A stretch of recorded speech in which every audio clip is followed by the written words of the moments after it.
Des aveux déchirants aux résolutions réconfortantes, ces affaires nous rappellent l'importance de la famille, du pardon et de la recherche d'une solution.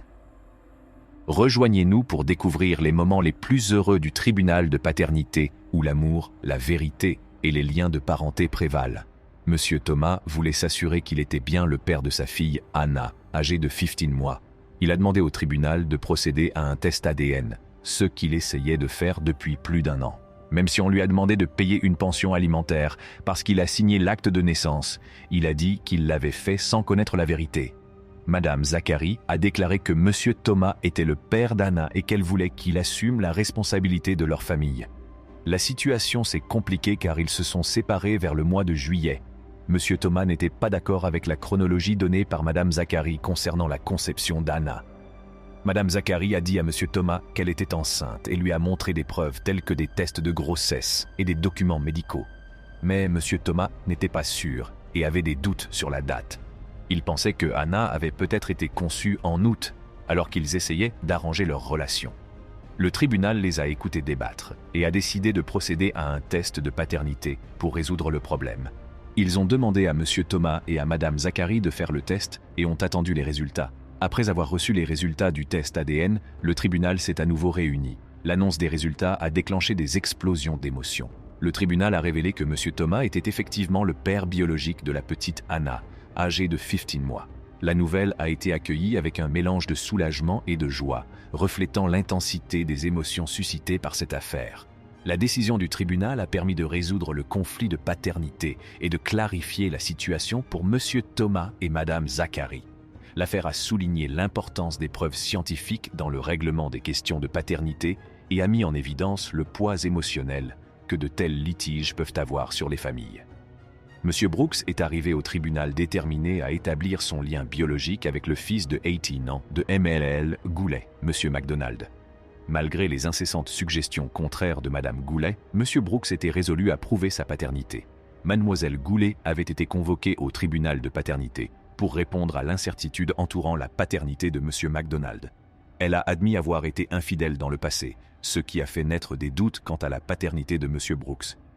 Les deux parties cherchaient des réponses, surtout après avoir récemment repris contact avec Monsieur MacDonald, dont Mademoiselle Goulet avait perdu la garde alors qu'il n'avait qu'1 an. Monsieur Brooks croyait fermement en sa paternité et se souvenait parfaitement du jour de la naissance de Monsieur MacDonald. Il a raconté qu'il était présent à l'hôpital, qu'il avait assisté à la venue au monde de son fils et qu'il avait accepté son rôle de père à partir de ce moment précis. Cependant, leurs récits divergent considérablement.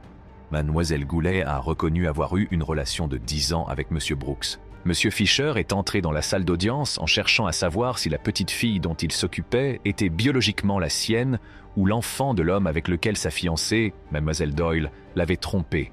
Il a exprimé ses doutes quant à la paternité de Sophia, âgée de 2 mois, et a regretté d'avoir signé son acte de naissance sans en être pleinement certain. Mademoiselle Doyle a reconnu son erreur d'avoir trompé Monsieur Fisher et a admis la possibilité qu'il ne soit pas le père de Sophia. Elle espère que Monsieur Fisher s'avérera être le père biologique, soulignant son amour pour lui et pour leur fille.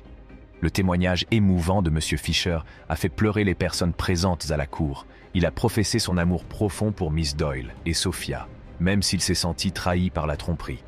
Il a raconté le jour où ils ont découvert la grossesse et la joie qu'il a ressentie au début. Il a décrit sa présence à la naissance de Sophia, croyant qu'il était son père, et a exprimé la douleur qu'il a ressentie en apprenant la vérité. Il a admis que la situation le hantait, mais que son amour pour eux deux lui permettait de tenir bon. Miss Doyle a fait part de ses remords pour ses actes et de sa culpabilité de ne pas avoir avoué plus tôt. Elle a reconnu son erreur et a souhaité pouvoir la réparer. Elle a expliqué que le poids de la culpabilité l'avait rongée et a présenté ses excuses les plus sincères à Monsieur Fisher. Dans un moment émouvant, Monsieur Fisher a pardonné à Miss Doyle et lui a assuré qu'elle n'avait plus besoin de se sentir coupable. Il a déclaré son amour pour Sophia, quels que soient les résultats du test ADN, et a réaffirmé son engagement envers Miss Doyle en tant qu'épouse. Enfin, les résultats du test ADN ont été dévoilés dans la salle d'audience. Le juge a révélé que Monsieur Fisher était bien le père biologique de Sophia, âgée de 2 mois. La nouvelle a été accueillie avec soulagement et bonheur, mettant un terme aux montagnes russes émotionnelles que Monsieur Fisher et Mademoiselle Doyle avaient endurées. La décision du tribunal a renforcé leurs liens familiaux et mis fin à leurs doutes et incertitudes. Le couple se réjouit de l'avenir positif qui s'ouvre à eux, marqué par l'amour qu'ils ont l'un pour l'autre et pour Sophia. La relation entre le plaignant, M. Pierce, et Mlle Cavell est devenue tendue en raison des doutes concernant la paternité de son fils d'1 an, Julian. M. Pierce a intenté une action en justice, assignant son ex-fiancée, Mlle Cavell, à se soumettre à un test de paternité afin d'établir si Julian était son enfant biologique. M. Pierce a affirmé que Mlle Cavell l'avait trompé en lui faisant croire qu'il était le père de Julian et qu'elle n'avait avoué la tromperie et l'incertitude potentielle de la paternité que lorsque Julian était âgé de 6 mois. Le procès s'est déroulé autour de l'allégation de M. Pierce concernant les déclarations frauduleuses de Mlle Cavell. Il a affirmé qu'elle l'avait trompé pendant la période de conception possible, créant ainsi une incertitude quant au véritable père de Julian. Malgré l'infidélité, Mlle Cavell a insisté sur le fait qu'elle n'avait aucun doute sur la paternité de M. Pierce, même si la chronologie de la conception de Julian soulevait des questions. Au cours de la procédure, M. Pierce a exprimé sa détresse émotionnelle et son désir d'établir la vérité sur la paternité de Julian. Il a révélé qu'il avait été confronté à des situations similaires dans le passé, où les doutes sur la paternité avaient eu un impact sur sa vie et ses relations. L'incertitude lui causait une douleur émotionnelle et affectait la dynamique de sa famille. Mlle Cavell a reconnu les préoccupations de M. Pierce et l'impact de la situation sur leurs relations et leur famille. Elle a maintenu que la conception de Julian était le résultat d'une erreur ponctuelle au cours d'une période difficile. Tout en admettant son infidélité, elle a insisté sur sa volonté de rectifier la situation et de prouver la vérité à M. Pierce. Pour dissiper ses doutes, M. Pierce a exigé un test au détecteur de mensonges pour Mlle Cavell, en plus du test de paternité pour Julian. Il a invoqué la possibilité d'une infidélité continue et le besoin d'être rassuré au vu des incertitudes entourant leur relation. La procédure judiciaire a donné lieu à des témoignages des 2 parties sur leur relation, la conception de Julian et les aveux de Miss Cavell. Tout au long du procès, Mlle Cavell a fait preuve d'une grande émotivité, exprimant à plusieurs reprises des remords pour ses actes et l'impact qu'ils ont eu sur M. Pierce.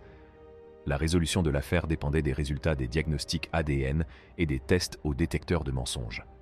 Le tribunal a révélé que M. Pierce était bien le père biologique de Julian, confirmant ainsi sa paternité. Les tests au détecteur de mensonges ont également confirmé les déclarations de Mlle Cavell concernant et ses actes pendant leur relation. Les résultats du diagnostic ADN, associés aux tests au détecteur de mensonges, ont permis de clore l'affaire et de clarifier la situation pour les 2 parties concernées.